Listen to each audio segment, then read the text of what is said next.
bonsoir, bienvenue à vous tous. Je vais essayer de passer en revue en 3 vidéos tout le programme de la statistique pour nos enfants de la terminale NS4, la série SVT, SMP, SUS, LRA, etc. C'est pourquoi je vous invite à partager ces cours, à vous abonner si vous êtes nouveau et puis à liker.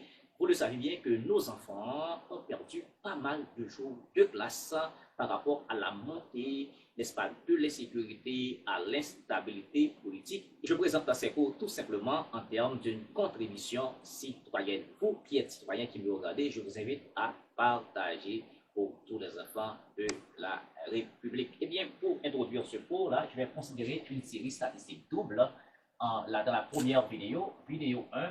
D'accord, je vais voir ici, ici la série statistique double, nuage de points, point moyen, et covariance, et coefficient de relation et droite de régression linéaire. Après quoi, je vais passer, n'est-ce pas, aux exercices dans la vidéo 2 et 3. Eh bien, d'abord, maintenant, nous allons considérer une série statistique double. D'abord, je considère une première série X, une deuxième, une première variable X, une deuxième variable Y. Eh bien, dans la première variable x, eh bien, il va y avoir des modalités, par exemple x1, x2, des points de suspension jusqu'à xn.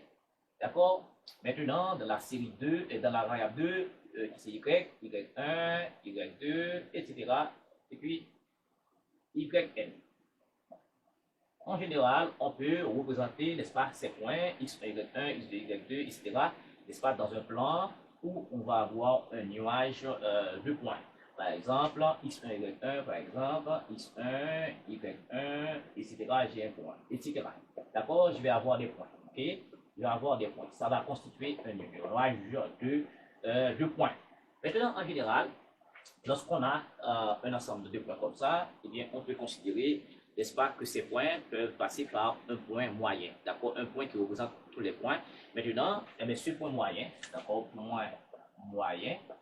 Donc, le point moyen est le point, d'accord, dont l'abscisse est égale à la moyenne des abscisses et l'ordonnée est égale à la moyenne des ordonnées. Donc, le point moyen G, d'accord, c'est un point dont l'abscisse est égale à la moyenne des abscisses et l'ordonnée est égale à la moyenne des ordonnées. Donc, c'est pourquoi x bar, c'est d'accord, qui est la moyenne des abscisses, c'est somme de toutes les valeurs de x, d'accord, sur le nombre de données. Par exemple, je prends x1 plus x2 plus x3, d'accord, x1, quand je dis somme des xi sur n, c'est x1, d'accord, plus x2, plus des points de suspension, plus la dernière valeur de x, d'accord, xn, et le tout sur le nombre de valeurs, 1, 2, 3, 4, 5, n valeurs.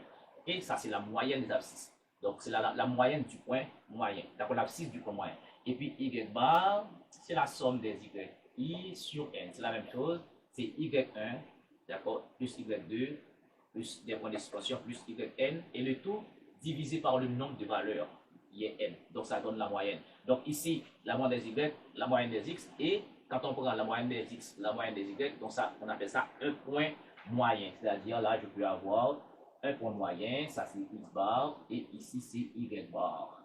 D'accord? Donc, ça, c'est le point G, qu'on appelle un point moyen.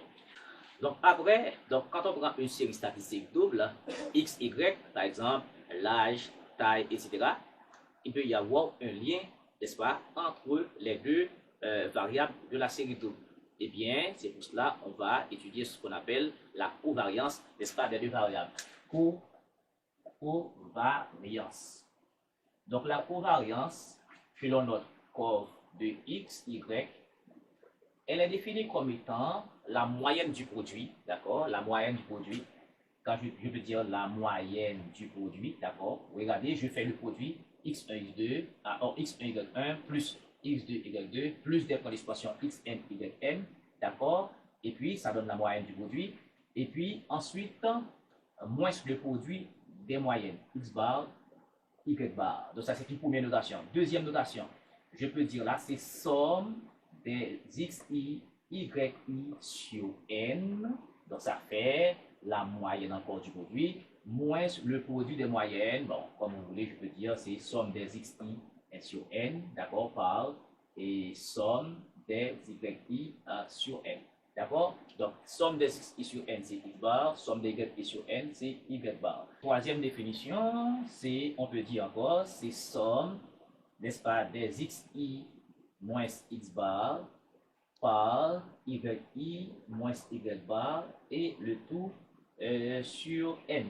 D'accord? Ces trois définitions conviennent, n'est-ce pas, pour la covariance de x, c'est le produit et la moyenne du produit moins le produit de moyenne. Donc, puisqu'on parle de moyenne, mais il faut avoir une somme de produits, donc c'est x, y, i, somme des x, y, i sur n. X bar, c'est somme des x sur n, y bar, c'est somme des y sur n. Ou bien, c'est somme de x i moins x bar, facteur de y i moins y bar sur n. Et quand vous développez, vous allez trouver exactement ça. Ok, maintenant, après, nous allons parler du coefficient de corrélation linéaire. Donc, le coefficient de corrélation linéaire, on le note en général par R, comme vous voulez, d'accord? Maintenant, elle est définie comme étant un rapport. C'est le rapport de la covariance de x, y que l'on vient de trouver sur l'écart type de x et par l'écart type de y. Maintenant, on sait déjà ce que c'est la covariance, d'accord? C'est la moyenne des produits moins le produit des moyennes. Maintenant, c'est quoi l'écart type? Eh bien, l'écart type de x, c'est racine carrée de la variance de x. Et l'écart type de y, c'est racine carrée de la variance de y. Ok? Voilà. Maintenant, encore une fois, vous devez savoir ce que c'est la variance de x. Eh bien, la variance de x, eh bien, c'est somme des xi carré sur n moins x bar au carré. D'accord? Donc, c'est quoi la variance? C'est l'espérance du carré moins le carré de l'espérance. Ça veut dire, quand on avait fait la moyenne, c'est somme des xi sur n, x1 plus x2 sur n. Maintenant, quand on veut l'espérance du carré, donc il faut prendre ça au carré, x1 au carré plus x2 au carré plus xn au carré, ça vous donne l'espérance du carré moins la moyenne qu'on avait calculée dans le point moyen.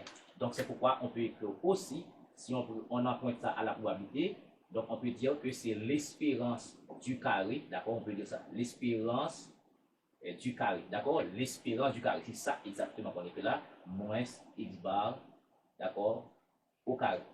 Ok, voilà. Ou bien on peut prendre aussi une autre écriture, donc on peut dire c'est, d'accord, on prend la variable au carré, donc c'est la moyenne du carré moins le carré de la moyenne. Donc toutes ces expressions sont équivalentes, c'est la même chose. Et bien de même pour v de y, donc la variance de y, donc c'est somme des yi carré sur n moins y bar, donc ceci au carré, ou bien on peut dire aussi c'est l'espérance de y au carré, c'est l'espérance de y au carré, d'accord, moins le carré de l'espérance, moins x bar, d'accord, au carré. Donc c'est la même chose, d'accord, c'est la même chose. Ok, voilà. Ou bien on emprunte la dernière définition, c'est la moyenne de y bar carré moins y bar au carré. Donc c'est pourquoi R, qui est le coefficient de corrélation, on va dire c'est la covariance, d'accord? Et la covariance c'est quoi? C'est la moyenne du produit, c'est xi, yi sur n, d'accord, la moyenne du produit, moins le produit de moyenne qui est x bar, y bar, et le tout sur, maintenant, l'écart type de x qui est la racine carrée de quoi? La racine carrée de la variance, d'accord, qui est ça, variance de x, bon, je mets exactement variance de x, seulement vous allez vous rappeler que la variance de x, c'est somme la moyenne du carré moins le carré de la moyenne, et par l'écart type, d'accord, de y, c'est racine carrée de v, y. Voilà. Donc, ce coefficient, d'accord, qu'on appelle coefficient de corrélation, donc ça se trouve, d'accord, entre moins 1 et 1. Donc, si R égale à 1 ou bien R égale à moins 1, nous avons un ajustement parfait. D'accord? Voilà. Etc. Après quoi, on va avoir des valeurs qui se trouvent, qui vont se balayer entre moins 1 et 1. D'accord? Voilà. Ça veut dire si R égale à 1 ou bien R égale à moins 1, nous avons une corrélation parfaite ou bien un ajustement parfait. Voilà. Et après quoi, nous allons parler de la droite de régression linéaire. Eh bien, la droite de régression linéaire, on appelle ça aussi droite d'ajustement affine. On peut dire droite, d'accord, d'ajustement affine. Ok? Droite d'ajustement affine. Ok? Voilà. Droite de régression linéaire ou bien droite d'ajustement affine. Donc, c'est une droite qui se présente sous la forme de A de mx par exemple, mx plus b par exemple. Ça c'est une droite affine, avec une affine. Ok? Avec m qui est la pente. M, d'accord? La pente s'appelle ce qui est m. Donc m ici c'est quoi? M est égal à la covariance de x, y sur, d'accord, variance de x. Donc, on a déjà calculé la variance et on divise par la covariance et on divise par la variance de x. Voilà. Et puis, en général, cette droite de corrélation linéaire, n'est-ce pas? Je peux appeler ça une droite delta. Donc, delta passe nécessairement par le point moyen, par le point moyen G. Le point moyen G de coordonnées x bar, y bar. Et bien, si la droite passe par le point moyen vérifie, n'est-ce pas, l'équation de la droite.